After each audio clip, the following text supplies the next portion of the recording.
Cerita misteri hutan Roban gak muncul baru-baru ini, melainkan sudah ada sejak zaman Belanda. Yang bikin kawasan hutan Roban makin seram ialah merupakan salah satu lokasi pembuangan mayat korban penembakan misterius pada masa Orde Baru. Inilah 9 hutan di Indonesia yang terkenal angker dengan beragam kisah misteri. Yang pertama yaitu hutan Alas Roban yang dipercaya tempat tinggal Wewe Gombel. Untuk yang suka pelesiran pakai angkutan darat, kalau mau ke Jawa Tengah biasanya akan melewati jalan yang membela kawasan hutan Roban. Banyak banget cerita seram yang dikisahkan tentang hutan ini di masa lalu. Warga sekitar percaya kalau hutan tersebut merupakan tempat tinggal Wewe Gombel dan Buto Ijo. Cerita misteri hutan Roban gak muncul baru-baru ini, melainkan sudah sejak zaman Belanda. Yang bikin kawasan hutan Robin ini makin seram ialah merupakan salah satu lokasi pembuangan mayat korban penembakan misterius pada Orde Baru. Yang kedua yaitu Alas Purwo yang katanya pernah jadi tempat bersemedi mendiang Presiden Soekarno. Bergeser ke Jawa Timur, tepatnya di Banyuwangi, ada Alas Purwo yang gak kalah angker. Hutan tersebut sejatinya sangat asri dan menyenangkan kalau nggak ada kisah misteri yang berkembang. Konon katanya pada zaman dahulu, siapapun yang masuk hutan tersebut bakalan menghilang tanpa jejak. Adapun yang berhasil pulang, biasanya bakal tertimpa kemalangan. Hutan ini juga dijadikan tempat mencari wangsit bagi masyarakat pada malam 1 Suro. Bahkan dulu katanya mendiang Presiden Soekarno pernah bersemedi di salah satu gua Alas Purwo. Yang ketiga yaitu hutan Sungai Bening yang sempat menghilangkan warga selama 5 hari. Terletak di Sambas, Kalimantan Barat.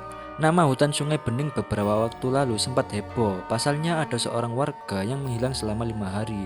Setelah dilaporkan hilang oleh keluarga, pencurian pun dilakukan di kawasan hutan tersebut. Sayangnya pencarian berbuah nihil sampai satu waktu korban hilang tersebut pulang ke rumah. Ia menceritakan kisahnya selama menghilang di belantara hutan Kalimantan tersebut. Menurut pengakuannya, ia melihat orang-orang yang mencari tapi nggak satupun menyadari keberadaannya. Yang keempat yaitu hutan Halimun Salak, lokasi jatuhnya pesawat Sukhoi tahun 2012 lalu. Hutan yang berada di antara wilayah Gunung Halimun dan Gunung Salak memiliki banyak bangunan pura untuk menghormati Prabu Siliwangi. Masyarakat sekitar percaya kalau hutan tersebut masih dihuni oleh makhluk gaib bekas prajurit kerajaan Pajajaran. Yang bikin kawasan ini makin seram, sudah ada 7 kecelakaan pesawat yang terjadi di wilayah hutan. Yang terakhir adalah kecelakaan pesawat Sukhoi Superjet 100 pada tahun 2012. Salah satu kejadian mistis sempat pula dialami serombongan pendaki yang bertemu pedagang bakso berwajah rata di kawasan hutan Halimun Salak. Yang kelima yaitu hutan Gunung Semeru yang punya sejuta misteri selain keindahan. Siapa yang gak terpikat sama keindahan Gunung Semeru? Membayangkan membangun tenda di sisiran Nukumbolo saja sudah terasa indahnya. Tapi selain punya keindahan yang jadi idaman para pendaki, Gunung Semeru menyimpan banyak misteri. Hutan yang kamu jajal untuk mencapai puncak Mahameru menurut cerita para pendaki dihuni oleh hantu mulai dari pocong hingga sosok perempuan. Kawasan hutan Sumeru juga punya titik bernama Argopodo. Di sana katanya terdapat patung kembar yang dibuat oleh prajurit Majapahit. Yang bikin seram, ceritanya patung ini hanya bisa dilihat oleh orang-orang tertentu. Meski seram, titik tersebut sudah ditutup dikarenakan longsor. Yang keenam yaitu hutan Bukit Barisan dengan orang Bunian yang sering menyesatkan. Hutan Bukit Barisan sejatinya adalah bukit yang berjajar dan membentang dari ujung utara Aceh hingga ujung selatan Lampung. Puncak-puncak tertinggi rangkaian Bukit Barisan yakni Gunung Kerinci. Sejak zaman dulu, sudah banyak kisah misteri yang sedang berkembang. Yang paling terkenal adalah keberadaan orang Bunian yang suka menyesatkan manusia di dalam hutan. Kejadian yang paling baru di Bukit Barisan adalah tersesatnya 21 orang rombongan DPRD Kota Solo setelah melakukan napak tilas tahun 2013 silam. Di dunia penerbangan, kawasan Bukit Barisan juga dianggap berbahaya karena pernah terjadi 2 kali kecelakaan. Kecelakaan terakhir adalah pesawat CASA 212-200 milik NBA pada 2011. Yang ketujuh yaitu hutan Leuweung Sancang, kawasan keramat kerajaan gaib Prabu Siliwangi. Konon katanya hutan Leuweung Sancang di Garut ini adalah tempat menghilangnya Prabu Siliwangi. Berdasar dari cerita tersebut, warga setempat mengkeramatkan hutan tersebut dan enggan memasuki kawasan yang dianggap kerajaan gaib sang Prabu. Banyak kisah misteri beredar tentang hutan tersebut.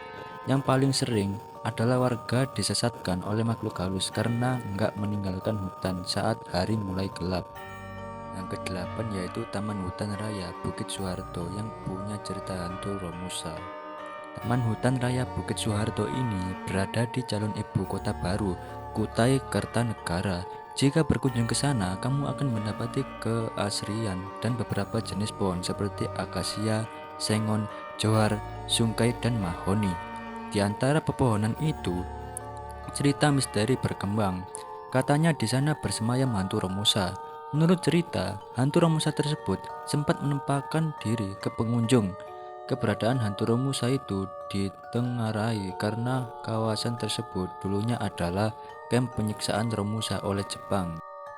Yang kesembilan yaitu hutan Palo yang membuka gerbang kerajaan gaib menjelang malam. Oleh sebagian masyarakat Kalimantan, kawasan hutan Palo sering disebut sebagai salah satu kerajaan gaib. Sebagian mereka percaya kalau tiap malam gerbang kerajaan tersebut terbuka untuk mengajak manusia masuk. Apa yang bakal terjadi kalau kita berani masuk? Benar, kamu mungkin gak bisa keluar setelah masuk ke sana. Salah satu cerita terkenal tentang hutan Palo adalah jatuhnya pesawat TNI pada tahun 70-an yang gak pernah ditemukan bangkai pesawatnya. Itulah 9 hutan Indonesia yang selain asri juga menyimpang segudang misteri. Bagaimana menurut kalian? Tulis komentar kalian di bawah ya guys.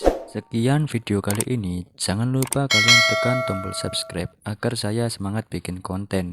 Terima kasih buat kalian yang sudah nonton dan terima kasih juga buat yang subscribe.